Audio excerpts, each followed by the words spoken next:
We will pay attention to the creditors journal now. And if we look at the creditors journal, the creditors control is the 115% account. So remember, bank and the cash payments, debtors control, creditors control are 115% accounts. So they include the VAT. The VAT is 15%, and the trading stock is 100%, and then the sundries will also be 100%, excluding the VAT. So it means no income, expenses, assets, liability, when you record it in your books, are not allowed to have VAT in them. The only three accounts that will have VAT in them is bank, debtors control, and creditors control. Okay, if we look at the creditors control, they give me all the information. So it means I didn't have to do any calculations. So for instance, they didn't give me the VAT here. Then I would say 15 over 115 times 41,400. Okay, or if they gave me the trading stock, and then I would say the sundries and the trading stock together is my 36,000. So that will be 15 over 100. We will post this now to the ledger accounts. Okay, so I will have a creditors control account.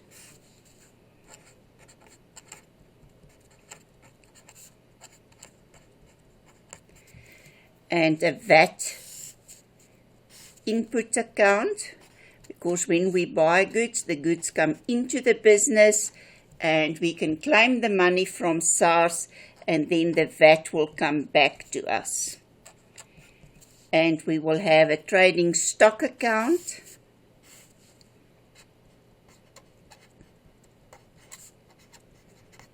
This is also a 100% account because it's an asset.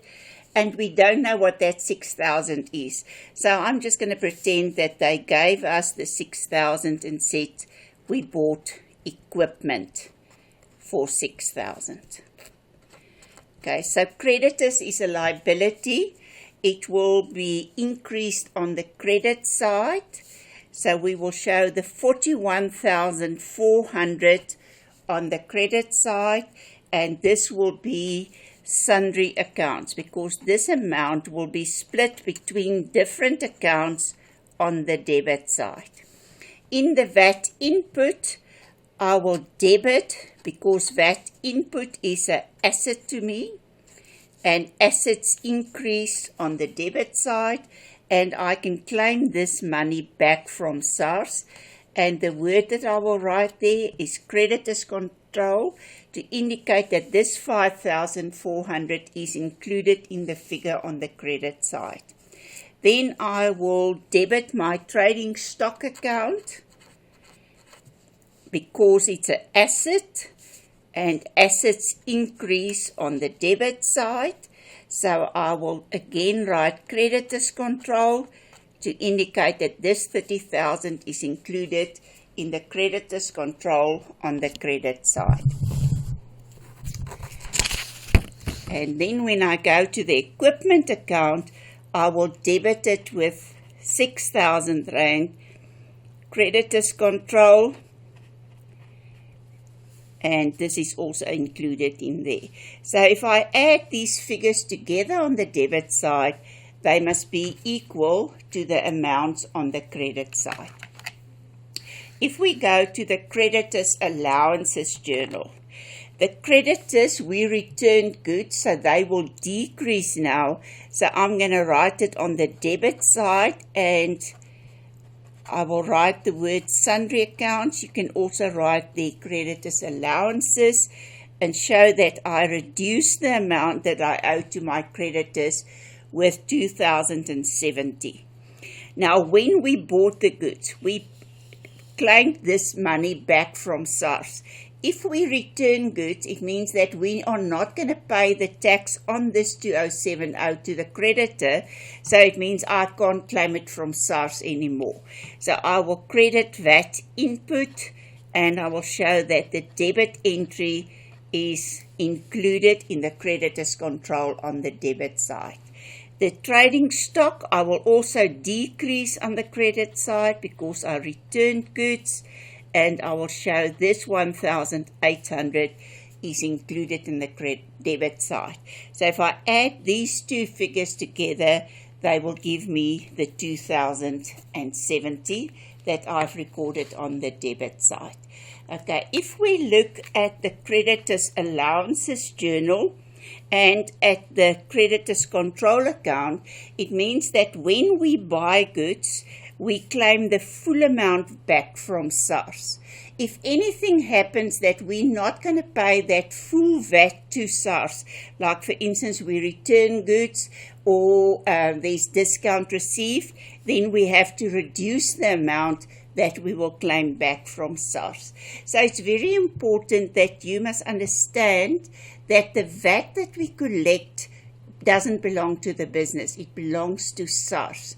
So as soon as we sell something, we must pay the VAT on the total amount to SARS, even if we haven't received the money from our debtors.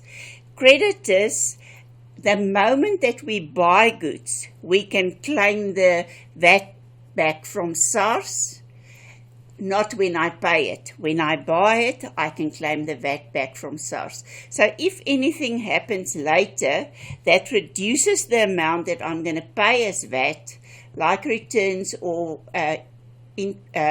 discount received, then I have to reduce this amount. Okay, so I just want to write a summary for you quickly. VAT output.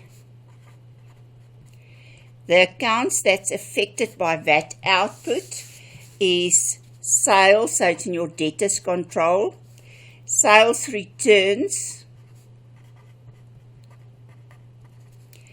discount allowed,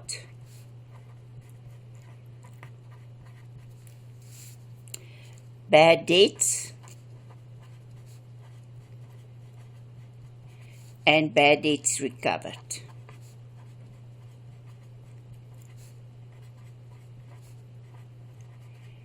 Okay, so sales will go on the credit side. The VAT output will be debited to reduce the VAT that we will pay to SARS on the debit side.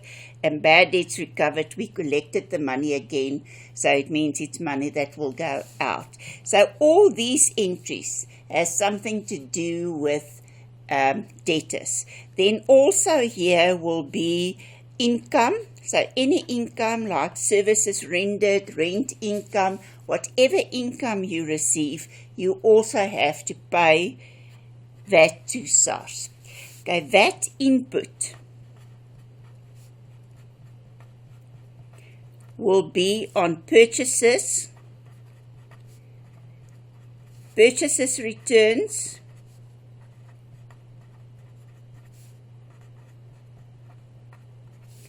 discount received. So those entries has something to do with the creditors. So purchases, you will debit VAT input, you will credit VAT output if you return goods, and you will reduce the VAT output on the credit side if there's discount. And then on any expenses that you pay, means that you can claim the VAT on the expenses. Or assets purchased,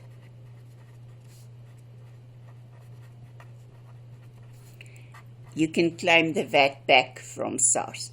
Okay, so those are the accounts that's affected by VAT. What you must realize is if the owner contributes capital or he reduces his capital, or we pay the creditor or the debtor pays us, or we have a mortgage and we pay the loan or we obtain a loan, we deposit money in a fixed deposit, the deposit is paid back to us. All those entries is just a movement from one account to another, and it has nothing to do with VAT. So you can't say that on those entries I must record something in VAT. Okay, so remember, the cash transfer that's not income and expenses will not be affected by VAT. Then what's very important, what is exempted that you must not take VAT into account, is salaries and wages, rates and taxes, and interest.